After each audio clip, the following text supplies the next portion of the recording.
Welcome to Ladies of Another View on BEK. I am Mary, and this is Jan, and you've guessed it, it's Monday Gun Day. So who do we have in studio with us? Today we have Clayton Pederson with Guns and the 701, and we have Brandon Charvat, and he owns the Mandan Sporting Goods store over in Mandan, North Dakota. So welcome to the show, gentlemen. Good to be here again.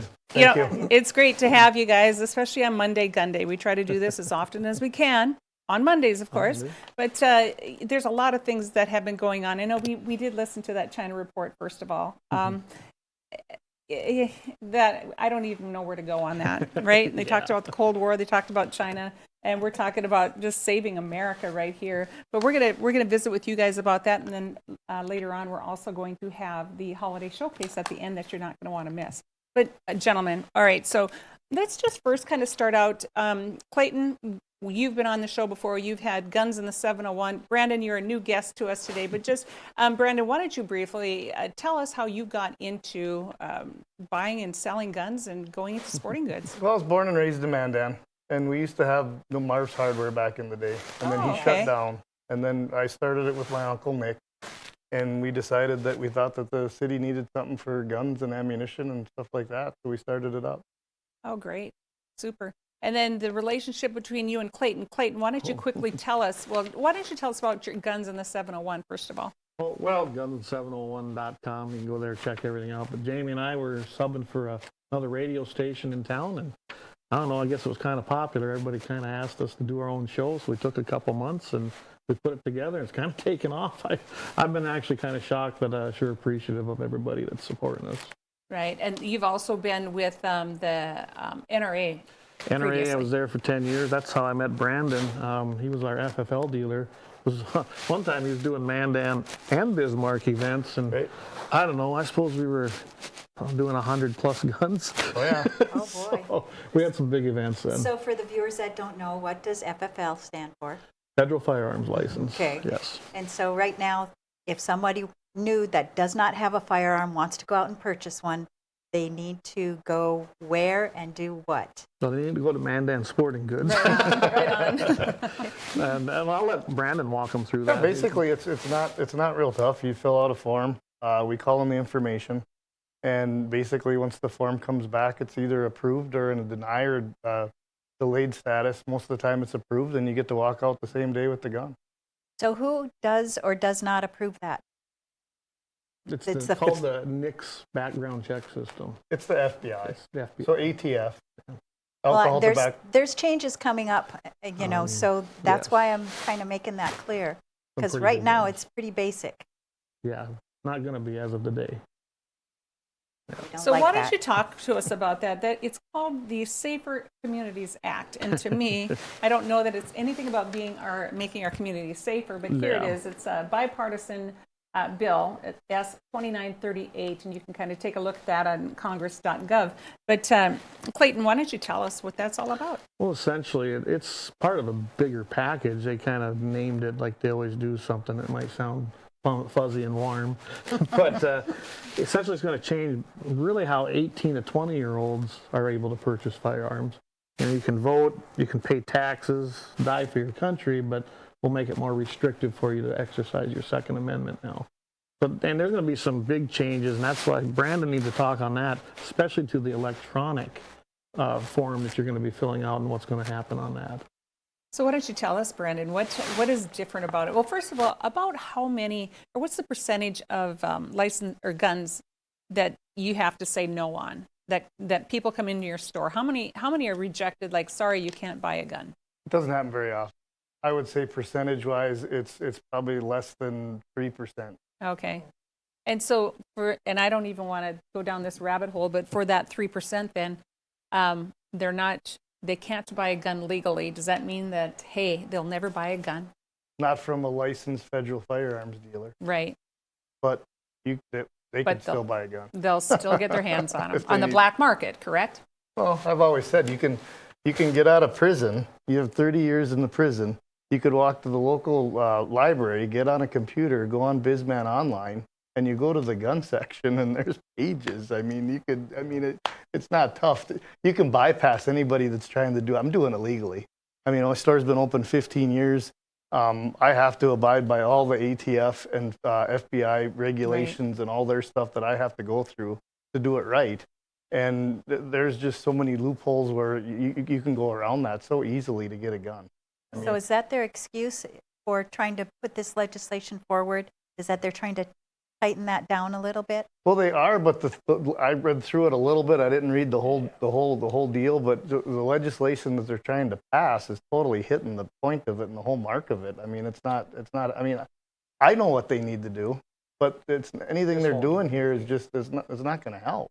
Essentially, they're doing like they have with any other kind of gun control bill. It'll make it harder for those that are already following the law. It'll make it harder for a law-abiding person to purchase a firearm, especially if you're 18 to 20 years old. I mean, when you go in and you fill out the 4473, which is the form you'd fill out, you fill everything out, you're either going to get a proceed, a delay, or deny. That's pretty much the three things. Well, most of them are proceed, meaning you may proceed with it. A delay is, 3 to 5 days generally? Yep. And then a deny, and here's the interesting thing, when we were doing banquets, if you're denied, you probably know you've been denied before, and that doesn't change because there's something in your background.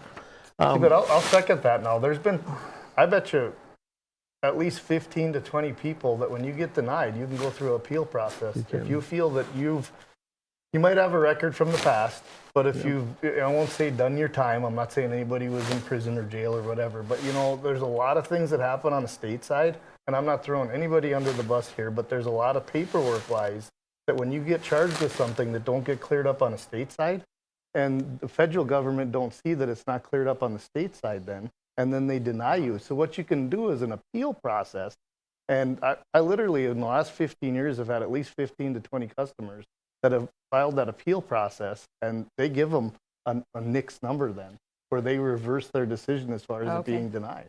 All right. Good to Okay. know. So yeah, that is great information to have. I want to talk a little bit more about that and the letter regarding the ATF, but we're going to have to take a quick break first. And we're going to come right back with more on Ladies of Another View on BEK on Monday Gun Day.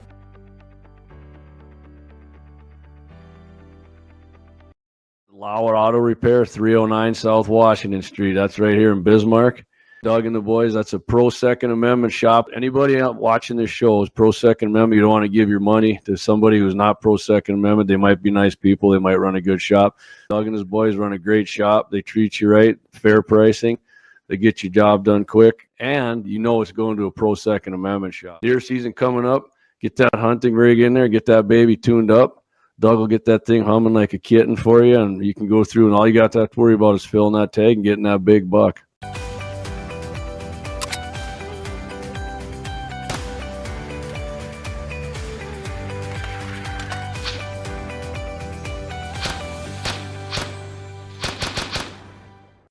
Welcome back to Ladies of Another View on BEK on Monday Gun Day. We've been visiting with Clayton Pederson, and he has the podcast where he's a co-host of Guns and the 701, and we also have Brandon Charvat, and he owns Mandan Sporting Goods, a locally owned sporting goods store where you can buy guns and ammo and anything else gun related.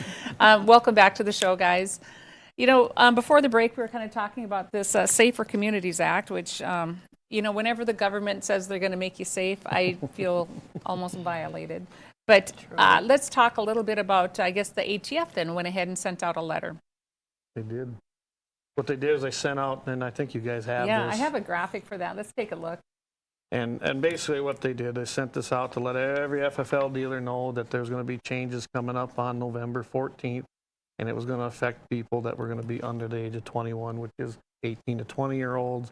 Enhanced background checks, as they called it, which to me it just means that it's going to be a bigger infringement for those that are adults at 18 to 20 years old. So if you look right down about the sixth line, it says they're looking at adjudication information and/or mental health prohibition.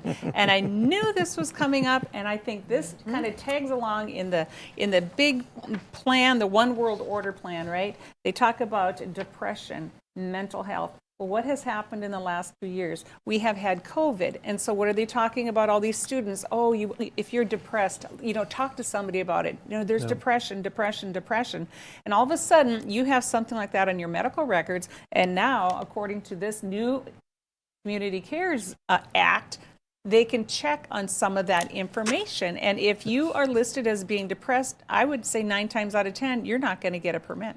I imagine there'll be a delay or a deny Right. on the I agree with FFL that. check. Wow. How can they prove anything They with can't. one thing on a line on a piece of paper?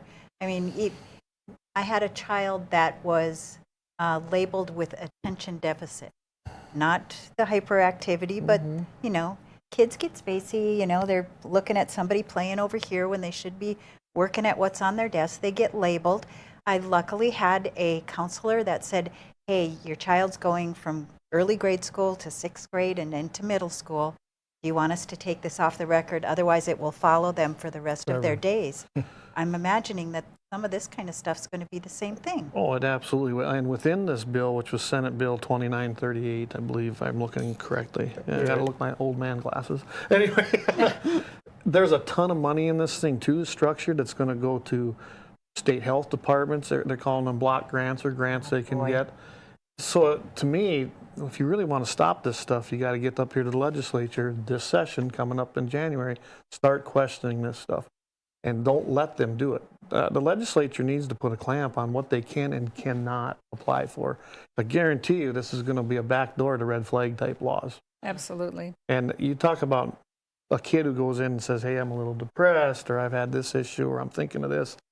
You're darn right that's going to follow them around, and I guarantee you this is going to be a way to stop them from exercising their Second Amendment when there may not be an issue. They may be too young. They may be experiencing something in the family that's temporary. I mean, not that they don't need help if they're going for that, but it shouldn't be something that ruins their life.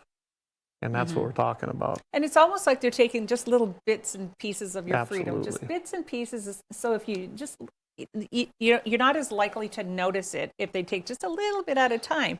Then all of a sudden you wake up in, 2 years, 5 years, 10 years, and all of a sudden we're full-blown gun restriction. Well, you notice what they did.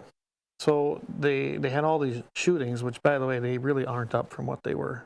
They just report them more. In schools by teenagers under the age of 21. What they do, they segment that out. And then they attack that because that's something that probably won't raise a big fuss within the general public. And it didn't. I mean, I wrote my little thing and sent it off. And to the credit of our senators in both North and South Dakota, they voted against this.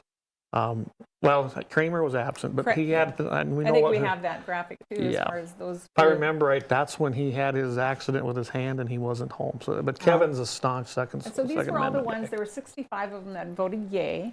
And then There's 14 communist rhinos on that list, as far as I'm concerned. And then for North Dakota, Kramer was not voting, and then Hovind did vote nay. So thank goodness for that. Yes. But Brandon, let's kind of shift gears. Same thing, but we're talking about these 18 to 21-year-olds. So like, usually dad or uncle or someone comes in and buys a gun. How many 18 to 21-year-olds are actually buying their own firearms? I wouldn't say percentage-wise, I don't know, but it's a fair number of people that come in and buy guns that are younger. There are. I got a lot of good customers that come in and buy handguns and rifles and shotguns from me, but percentage-wise, I would say that for my sales at my store at least, would be probably under 25%.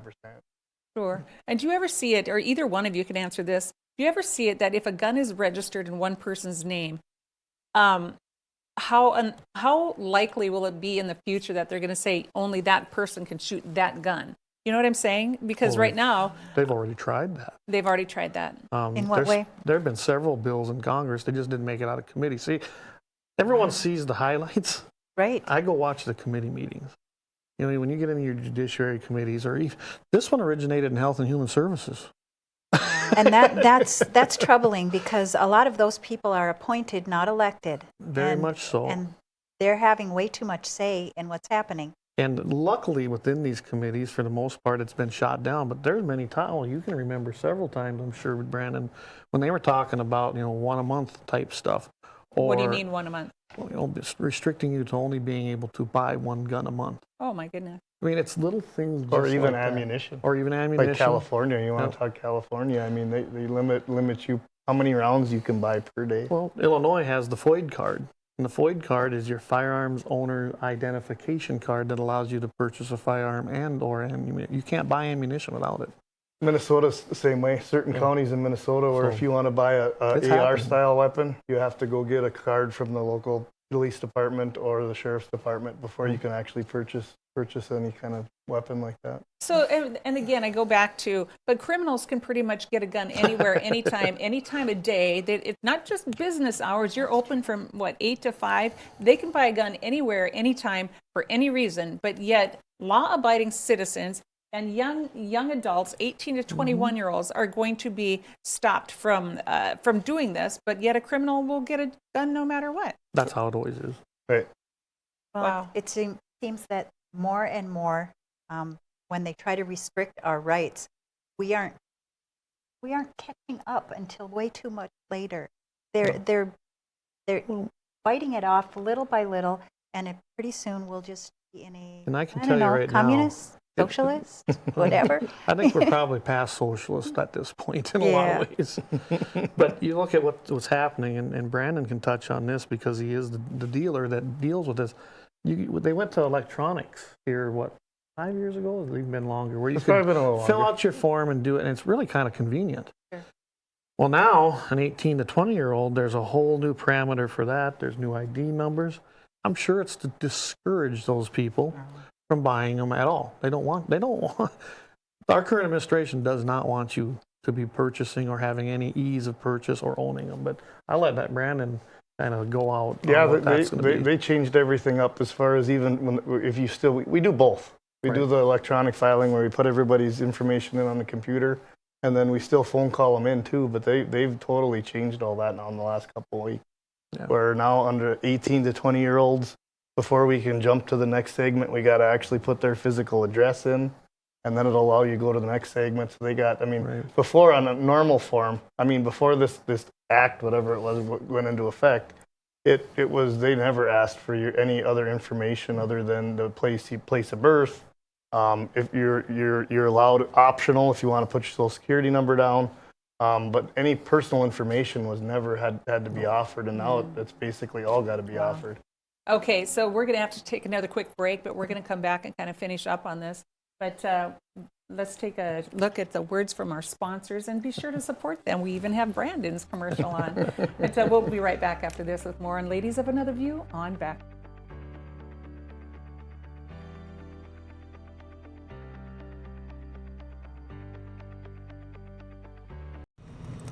Guns in the 701 is sponsored by The Blind Guy of North Dakota. For all your custom window coverings, you can contact them at 701-222-3932. They're freedom-minded, they're patriotic, and they love the Second Amendment. This husband-wife team was born and raised right here in North Dakota and based out of Bismarck. Again, for your Second Amendment company, for all your custom window coverings, The Blind Guy of North Dakota, 701-222-3932, or visit them on the web at blindguynd.com.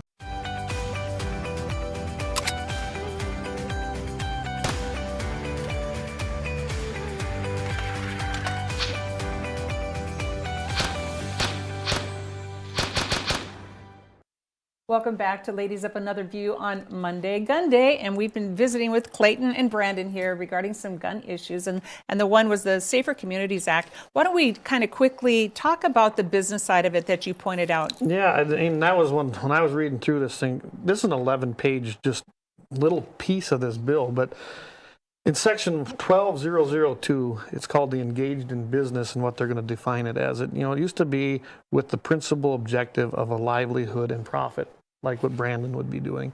They're going to change that now to with the principal objective predominantly to earn profit. So it became more vague. My issue with this whole thing is if you put it in there to predominantly earn a profit. So if I'd say I go to a gun show and I'm liquidating 15 firearms, which I would never do. Just to be clear. Yes. And if, I'm selling them for more than what I bought them for, which is pretty easy in today's world. Right. Sure. So now, did I just violate this and become a felon? Oh. A lot of judges are going to say no, because it was a private sale. But I could see a leftist judge that has a ideology that wants to destroy the Second Amendment going after you for violating this particular act under this section. So would that apply also to an FFL? No, that's interesting you ask that.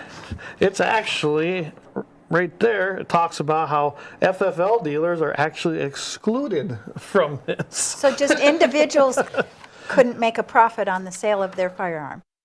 That's potentially. I mean, that's kind of the potential there, yeah. I mean, they're saying it's going to be because they're trying to stop acts of terrorism and things like that, but that has nothing. This is just a little bitty piece that kind of opens that back door to go after the private sale. You know, they've always talked about the gun show loophole. I mean, they really seriously wanted to have it at one time. And Beijing Biden was one of the biggest guys when he was a senator in there talking about that if I wanted to give my son my gun, oh no, he's going to have to go to an FFL, and then the FFL would have to transfer it to him. Right. Crazy. And if he's under 20, he's going to have more paperwork. Oh, my More goodness. ridiculousness. Right. Sounds like okay. So I hate to switch gears, but we only have you for another 5 minutes or so. Sure. But on the break, Brandon, you had told us something that even Clayton didn't know about new regulations for the military, or not for the military, but for law enforcement. Why don't you tell us about that? So what I found out, and just through the people I know and whatnot, that actually here before September 30th of this year, that all our local law enforcement, so that would be PD, SWAT team, local sheriff's departments, actually had to turn in all their suppressors and silencers back into the government. And they actually went back to the Army, and they were certified destroyed. Why on earth would anything like that happen? I can't answer that question. And it was just for them professionally? Just Not as far as personally? I know, for what he did right now would be just for law enforcement and military. Yep. So anybody now that SWAT team wise that's been for 20 years been using a silencer with their guns to protect us, they don't have them no more, So is that and they're all destroyed. part of defunding police? You know, the angle that he's trying to go with on this, I have no idea, but it makes no sense to me. Oh my. It And makes no it's- sense, especially if you're a sniper and you have someone, whether they're robbing a bank or they've kidnapped somebody and they're on a roof and you're trying to get rid of this person Right. because they're committing a crime, Right. murder, bank robbery, whatever it is. But a sniper then does not have the secrecy or the element of surprise or anything No, like that Because they're going to hear the shot. That makes no sense. Well, and if you have a large crowd, you don't want to hear the shot. No. You don't want to cause a You riot. just want to take care of the threat. Yes. eliminate the quietly. threat. Oh man. And that was something I hadn't even heard about, and I don't think a lot of people have. And so that's nationwide, just statewide, or what? We don't know. You know, I don't know enough about it. I just know locally what I've heard. I've backed it up. I know this happened. I just don't know if that was on a nation level or just, I would guess it is, though. I can't imagine. I would why they- imagine it was probably a directive that came probably from ATF. But I even I went don't know where else it would online. have come from. I went online before we came here just to purposely trying try to to find find it. that. You won't find There's nothing. nothing. Wow. So So maybe I need to call a local law enforcement officer and get them on, or maybe just they have may or them may make a not know. statement. Right? they may or may not know either. If they weren't one of them that had to turn it in. Because previously, they could have a full auto, a class 3 firearm. They could Right. have suppress, and they didn't have to go through the whole thing like we do to have them. No, as it's really civilians. simple for them. But So now, for them to have to turn them in, guys, where's that sure sounds like confiscation to me. Well, and where's it going from and there? where's it going from there? It's really weird at my point as far as them taking it away from law enforcement first before they try to do something for the civilian side. Yeah, it's strange. It's You know, strange. that's kind of scary. It is. I know I'm going to be looking up more, and if we find anything, I'm going to be putting on Wednesday's show. Right? Wow, that is, it's alarming is what it is. Yeah. It's like, because we don't know what direction, for what reason. Right. It's not announced, and that's just it. It's these little tiny bits and pieces of things that happen in the night and that we're not aware of. And then all of a sudden, one day you wake up and you find out that this is illegal or that's illegal or you can't do this and you can't do that. It's Yep. all socialism and leading to communism. And if you, and I know our viewers are on the same page Oh, for yeah. the most part, but it's like we got to spread the word. You got to share it that this is not just some make believe information. Oh, this is real stuff. This is real stuff You that's can look going this on. bill up, guys. This one, it's Senate Bill 2938, and it took place in the 117th Congress, Wow, which will be ending soon. wow. So in all of the things that have been happening as of late, it's harder to get supplies in any realm of any business. Are you seeing the same thing, Brandon? I'm very much so. It's really tough to try to run a business where before you'd rely on your warehouses or distribution centers, and now I'm taking quantities of stuff when they offer it that I haven't seen it for 2 years that are, I mean, it is so tough to try to run a small bit, especially a gun shop, you know? I mean, Biden's trying to shut down small business anyway, and then if he gets a gun shop, that's just a bonus for him. Well, as You we know? were talking, one of the big, I knew AccuSport, which was a big wholesaler, but I had no clue that another one had shut down. Pellet Brothers shut down in They the were last, huge. yeah, So Wow. your big wholesalers now are going out of business. right. So that means I'm even having that much less people that I can try to find supplies for to supply to my customers that want guns and whatever else they want, Right. accessories, whatever, you know, I mean, it's So the bottom line is people need to be patient with you because it's not your fault. patient with me. It's not my fault. You might have to switch grain weights on your, you know, ammo that you're shooting. You might have to buy a different gun of maybe the ammo that I have on my shelf. I mean, it's just the way the world is That's right just now. horrible. You I know? might have to get another gun. Yeah, right. You might have to, yeah. For all you gun enthusiasts, you know, if you are looking for Christmas items, excuse me, Christmas items, stocking stuffers, whatever it is, check out Brandon at his shop over on Main Street, Mandan. It's Mandan Sporting Goods. What's the phone number over there? Phone number is 701-751-1026. Yeah, and thanks for sharing the information about I want to say young adults 18 to 21 as far as having to sign up. So if anyone's getting a gun for Christmas, go in there and get the paperwork done early just so that it is done. Yes. But and give a shout out to Hovind for standing up for gun rights here in North Dakota. And I'm sure Kramer's fingers healed and he would have voted the same way anyway. But I want to thank you guys for being here today. We're going to have to take a break and say goodbye to you for now, but we appreciate all the information. And please keep us updated if anything else comes up. And we'll be right back after this with more, and we'll have the holiday showcase.